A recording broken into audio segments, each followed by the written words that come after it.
کیا ہے پانچویں بات ہے امتحان. اسی لیے معصوم کا فرمان ہے کہ ایمان کی غیبت اتنی طولانی ہوگی، اتنی طولانی ہوگی، اتنی دیر تک زمانے تک پردے غیب میں رہیں گے کہ کچھ لوگ کہیں گے کہ ہم پیدا ہی نہیں ہوئے.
صرف لذتوں کے لیے ہمیں بہت کچھ سیکھنا ہے، بہت کچھ سیکھنا ہے.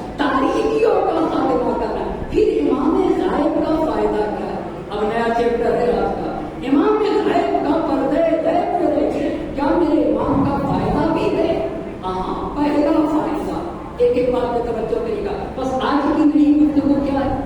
نئی گفتگو کیا ہے؟ ایمان غائب کے فائدے کیا ہے؟ ایک ایک پوائنٹس بتاؤں گا تاکہ اس کوٹ کو آپ نوٹ کریں اپنے ذہنوں میں. پہلا فائدہ، ہماری مذہب تشیع کے عقیدے کی روشنی میں امام کائنات کا مرکز ہوتا ہے. ایک پوائنٹ توجہ کریے گا. مطلب کیا ہوا؟ مطلب کیا ہوگا؟ بس پہلا پوائنٹ کیا ہے؟ امام عالم ہستی کا، عالم ہستی کس کو کہتے ہیں؟ عالم وجود کا مرکز ہے. مطلب کیا؟ مطلب کیا ہے؟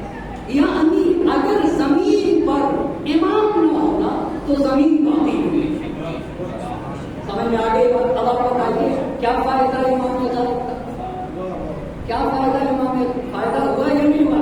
امام ہونا چاہیے. بہت توجہ کرے گا میرا مہمان. اس لیے کہ اگر امام نہ ہونا تو بشریت سانس نہ لے سکے. اگر امام نہ ہو تو نہ آسمان باقی رہے گا نہ ہی زمین باقی رہے گا. بس پہلا فائدہ بتائیے گا، امام کائنات کا مرکز و محور ہے. ہو گئی بات؟ یہاں تک ہو گئی بات. یہ بتائیے خدا نے ہادی اور رہنما بھیجے یا نہیں بھیجے؟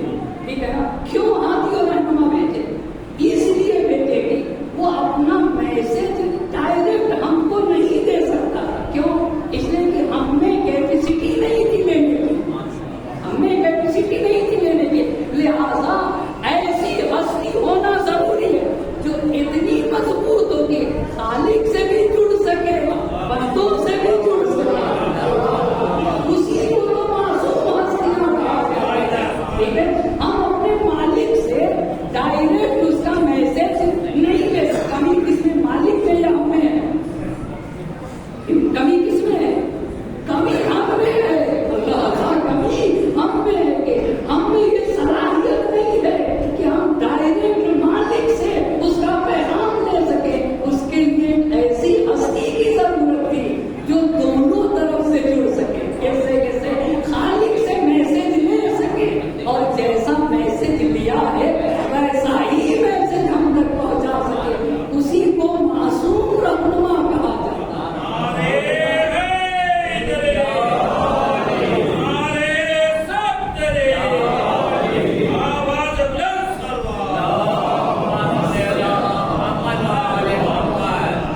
یہ تو پوائنٹ میں چاہوں گا کہ اس کو نہ نکلنے دیجیے اپنے ذہن سے. اس پوائنٹ کو امام عالم ہستی کا مرکز اور محور نا، اس کو نہ نکلے. اب آپ بتائیے امام غائب میں تو فائدہ ہے کہ نہیں؟ سب سے بڑا فائدہ ہے کہ اگر امام نہ ہو تو بشریت سانس نہ لے سکے. امام نہ ہو تو بشریت. اچھا، تو خدا کا میسج ہم تک کس کے ذریعے سے پہنچتا ہے؟ امام کے معصومین کے ذریعے سے. تو جس طریقے سے خدا کا پیغام ہم تک معصوم کے ذریعے سے پہنچتا ہے نا، یہ ہمارے ائمہ اطہار کی تعلیمات نے بتایا، ہمارے دین نے بتایا. ہم اور آپ کو جو کچھ بھی ملتا ہے، ایک ایک بات پہ توجہ کریے گا، یہ سب کا سب معصومین کے واسطے سے اللہ دیتا ہے. کیا مطلب ہوا؟ کیا مطلب ہوا؟ اس کا کیا مطلب ہے؟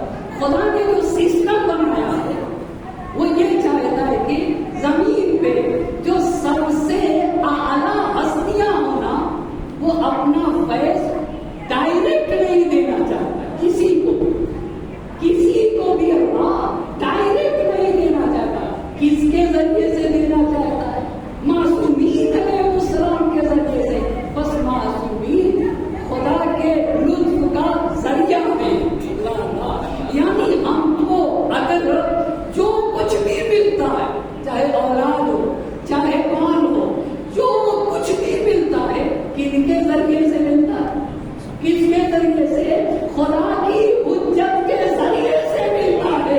اچھا، دلیل کیا ہے؟ دلیل معصوم کا فقرہ بے بقائہ باقیت الدنیا.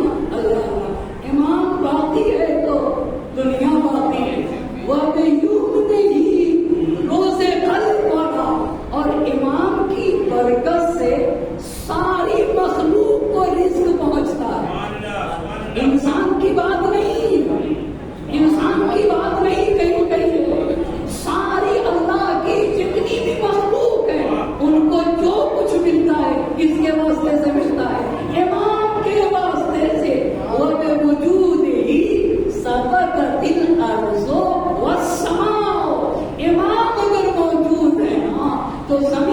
بھی باقی ہے اور آسمان بھی باقی ہے. ایک سالہ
کلمہ سناؤ. ہماری مائیں پہلے کلمہ پڑھائے بچے کو سناتی تھی ہی نہیں. کہتی تھی بیٹا کلمہ سناؤ لا الہ الا اللہ محمد رسول اللہ علی ولی اللہ وہ وسیع رسول اللہ ہے وہ خلیفۃ میرا. کتنی پیاری تعلیمات بھائی, کتنا عظیم درس ہے. اگر گیا تو ہمارا بچہ سیکھ کے جائے گا دنیا میں. اور اتنا ہی نہیں, 14 معصومین کے نام بھی پڑھاتے تھے. بیٹا پڑھو, پہلے معصوم رسول خدا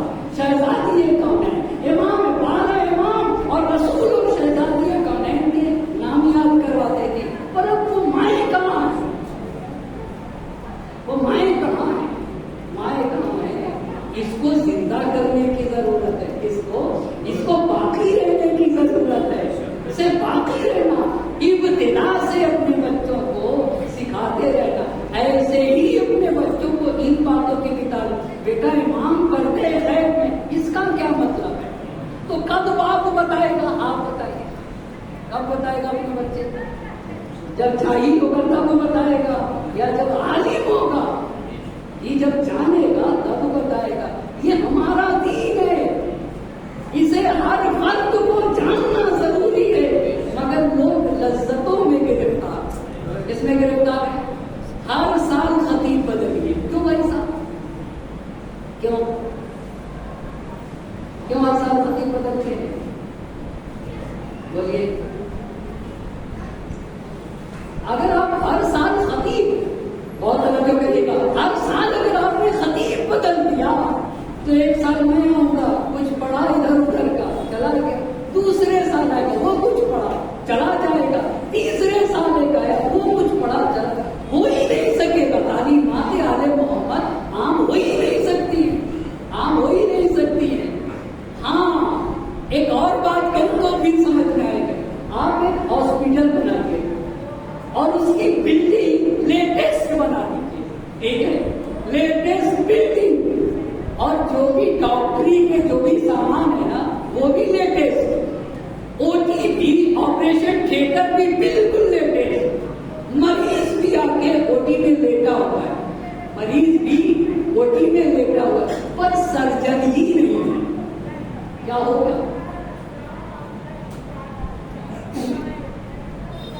کیا ہوگا بیٹا؟ لیٹسٹ بلڈنگ بنی ہے، سب کچھ ہے، سب کچھ ہے، پر سرجن نہیں ہے. کیا ہوگا؟ اب آپ سمجھیے میری بات کو، میں کہاں لے جانا چاہتا ہوں. آپ نے اسکول بنایا، لیٹسٹ کرسیاں، سب کچھ لیٹسٹ، پر ٹیچر ہی نہیں. بھائی صاحب اسکول بلڈنگ کا نام نہیں، ٹیچر کا نام ہوا. بلڈنگ کا نام نہیں ہوتا. مین چیز خطیب ہے، خطیب مین چیز ہے. خطیب کے اوپر زیادہ توجہ دینے کی ضرورت ہے. آپ کسے لاتے ہو اسے لائیے جو آپ کا وقت برباد نہ کرے، جو 20 گھنٹے 25 گھنٹے 30 گھنٹے پڑھ کے آئے تو پھر 1 گھنٹہ اچھی طریقے سے اچھی باتیں بتا سکتے. آپ کو پتا ہے اس کے لیے ضروری ہے کہ مضبوط عالم دین کو تلاش کریے. یہ ہماری ذمہ داری ہے، اور جو لوگ پانی آنے مجلس ہیں انہیں کی ذمہ داری ہے. مضبوط عالم دین کو تلاش کریے. 1 سال پہلے سے مجھے کہیے کہ دیکھیے اس ٹاپک کو کور کرنا ہے، پڑھ کے آئیے گا. ایک سلوات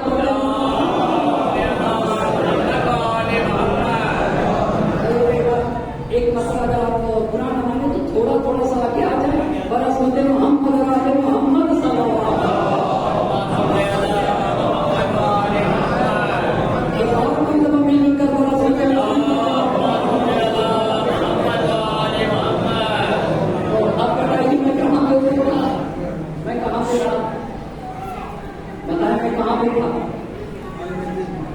میں کہاں پہ تھا؟ امام غائب کا پہلا فائدہ کیا؟ آپ بتائیں نا، امام کائنات کا مرکز ہو محور. مطلب کیا ہوگا اس کا کیا مطلب ہے؟ یعنی اگر امام نہ ہو تو ہم نہیں ہو رہ سکتے. ہم کیا، کوئی بھی شے نہیں رہے گی، نہ زمین باقی، نہ آسمان باقی، نہ ہم سانس لے سکیں گے، کچھ بھی نہیں رہے گا. اگر کائنات کی بقا چاہیے تو امام کی بقا شرط ہے. بس یہ پہلا فائدہ ہو گئی بات. دوسرا فائدہ، پہلا فائدہ کیا ہوگا بیٹا؟ پہلا فائدہ اب ایک طرفہ مجلسیں نہیں ہوں گی. ایسی مجلس ہے، صرف ایک طرفہ مجلس نہیں ہوگی. آپ کو بھی ساتھ دینا پڑے گا اور ایک اور سلوات پڑھ کے